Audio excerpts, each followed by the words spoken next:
Tous mes voeux, nous sommes en janvier 2016. Nous recevons pour la deuxième fois dans le cadre de notre émission l'écrivain Kama Siwo Kamanda qui a fait encore le voyage de Luxembourg ici à Paris où nous le recevons pour cette émission.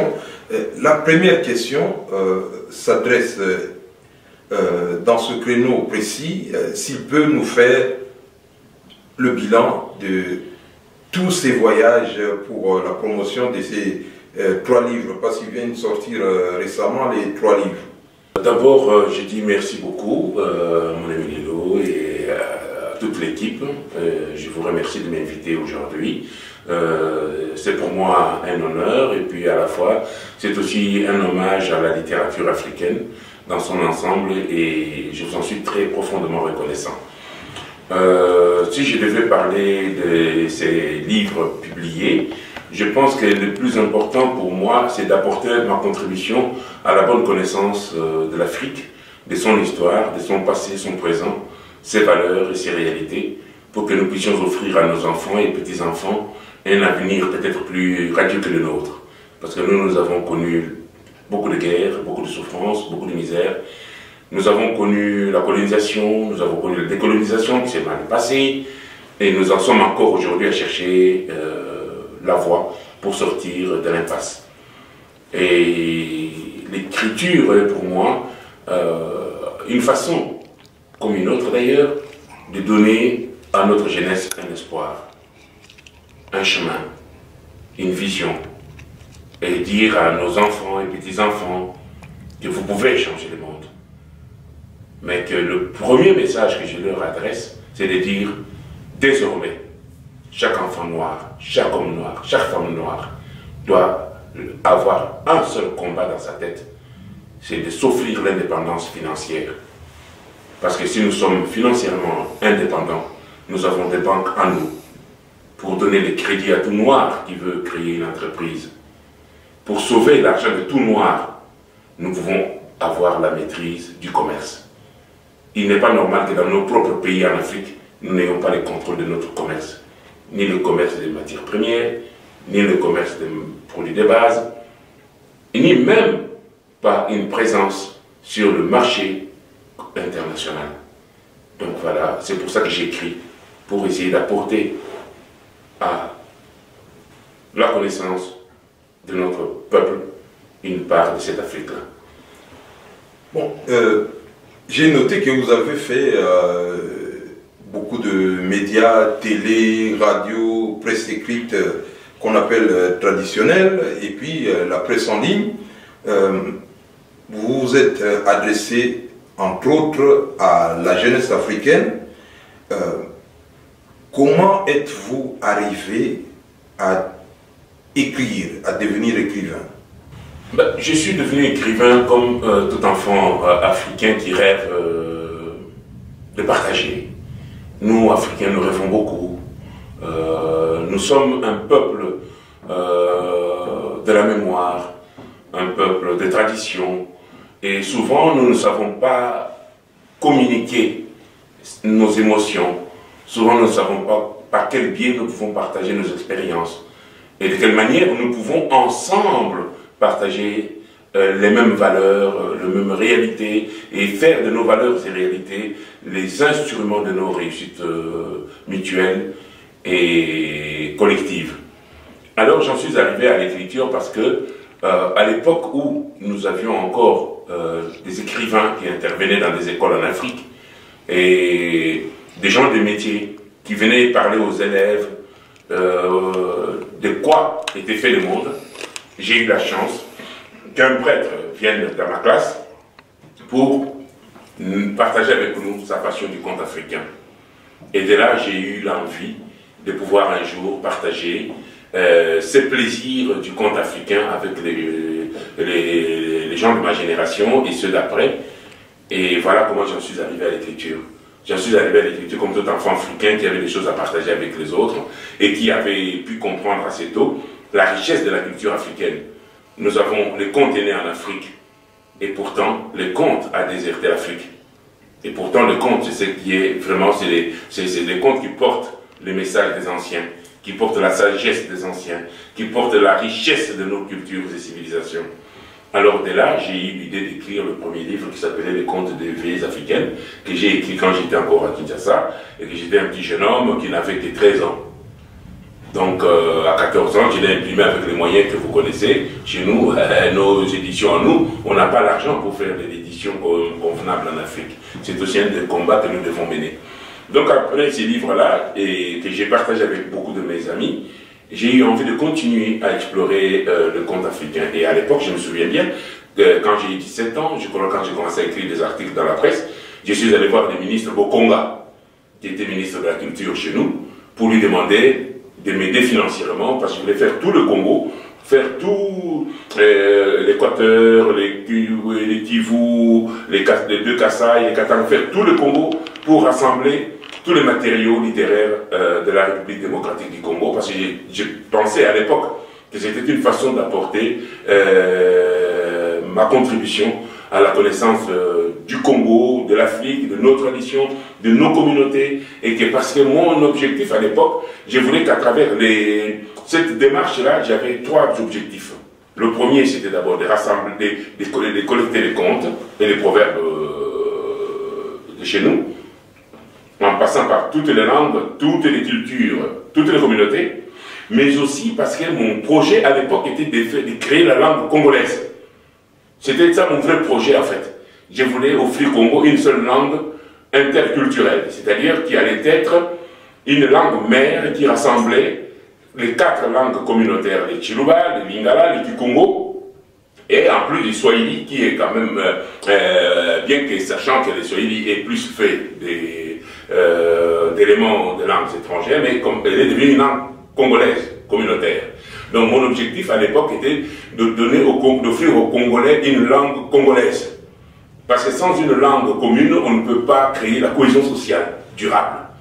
C'est à travers la langue qu'on peut aussi mieux enraciner la culture, la civilisation. Je voulais qu'il y ait une vraie civilisation congolaise enracinée dans le pays grâce à une langue congolaise commune, mais qui serait une langue interethnique, c'est-à-dire qui allait réunir toutes les autres langues à travers. Donc j'allais créer aussi une académie des langues congolaises où tous les spécialistes de chacune de ces 4 langues allaient être représentés, mais pour apporter la contribution alors et rédiger les dictionnaires de la langue congolaise que j'allais moi-même présider plus tard. C'était ça mon rêve, voilà ce que c'était mon premier projet qui m'a amené à la littérature.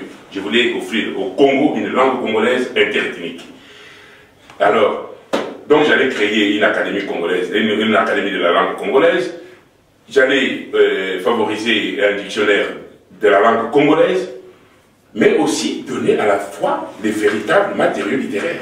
Le Congo possède comme richesse culturelle. Voilà pourquoi j'ai commencé, comment je suis devenu écrivain. Mais malheureusement, on ne m'a pas aidé. Le ministre m'a fait dire qu'il m'a fait voir personne.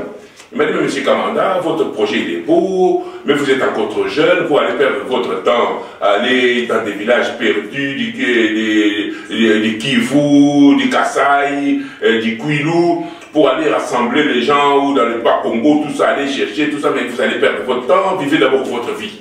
Oui, mais monsieur le ministre, moi c'est mon projet, c'est ma passion, c'est ma vie. Il ne m'a pas donné l'aide que je voulais. Il m'a dit écrivez à l'UNESCO, peut-être que l'UNESCO fera quelque chose pour vous. J'avais écrit à l'UNESCO, je n'ai jamais reçu de réponse. Voilà pourquoi j'ai raté un peu ma vie. Du moins, celle-là. Alors, comme je n'ai pas eu d'aide, je me suis dit, bon, qu'est-ce que j'ai fait? J'ai continué à écrire jusqu'à aujourd'hui. Votre nouvel ouvrage, Vivre et aimer, qui montre que le parcours que vous avez suivi continue, et votre vie en tant qu'écrivain, ça continue. Pourquoi avoir intitulé ce dernier livre Vivre et aimer? Oui, vivre et aimer, parce que ce que je viens de vous dire par rapport à mon projet premier qui était de donner aux Congolais une langue commune interethnique, c'est un échec pour moi, parce que je n'ai pas réussi à le faire. Donc pour moi, je l'ai vécu comme un échec. Mon projet qui était de faire tout le Congo, de rassembler tous les matériaux littéraires du Congo, pour que tout le monde puisse connaître ce que nous avons produit depuis des générations. Mais c'était un échec. Mais pour cela, comme pour moi ce sont des échecs cuisants, mais j'ai transformé ces échecs en une réussite. Pourquoi? Parce que je me suis projeté dans le futur. Je me dis alors je vais écrire autre chose à la place. Donc maintenant, dans Vivre et Aimer, je parle de mes expériences de vie, de la vie d'un homme. Un homme, qu'est-ce qu'un homme, qu'est-ce qu'une femme, qu'est-ce que nous vivons, qu'est-ce que nous partageons ensemble, qu'est-ce que nous pouvons partager. Donc c'est aussi le premier essai philosophique réel d'un écrivain noir. On n'a jamais eu de livres de philosophie, de réflexion écrits par un noir. Et d'où souvent on disait, chaque fois quand je lisais, quand vous avez la même expérience que moi, chaque fois que vous voyez un noir parle, ou s'il a besoin d'une citation, c'est toujours un écrivain européen, un écrivain asiatique, un écrivain blanc. Comme si les noirs étaient dépourvus d'intelligence que pour pouvoir réfléchir à la condition humaine. Comme si les noirs étaient incapables de réflexions philosophiques.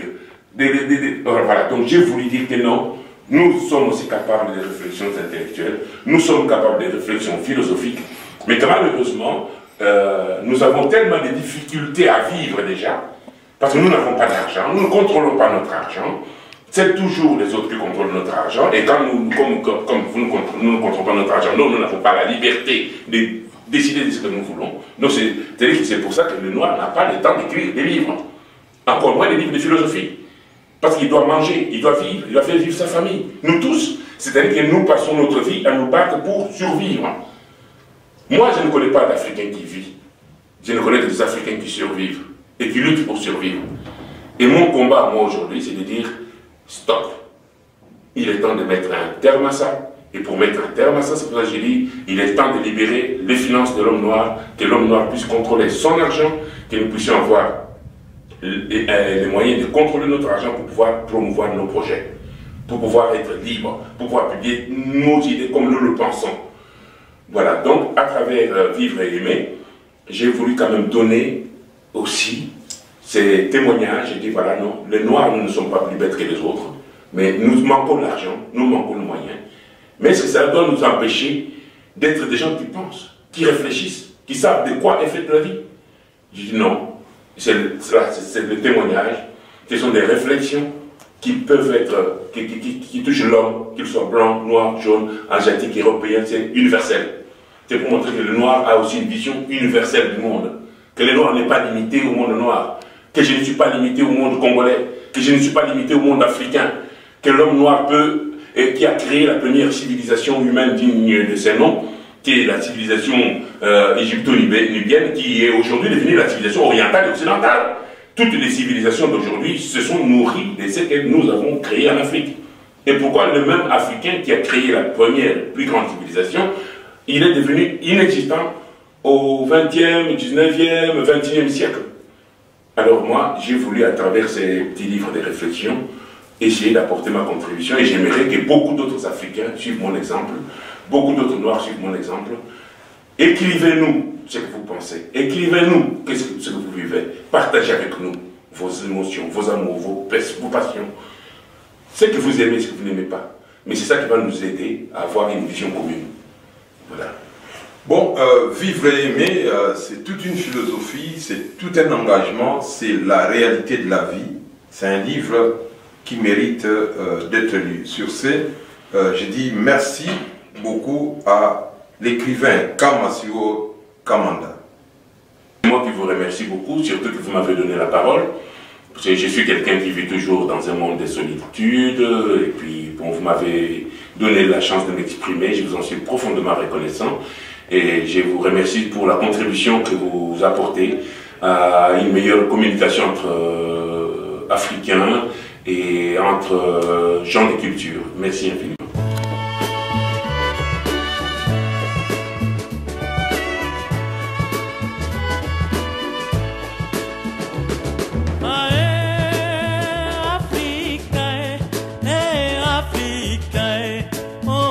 Panda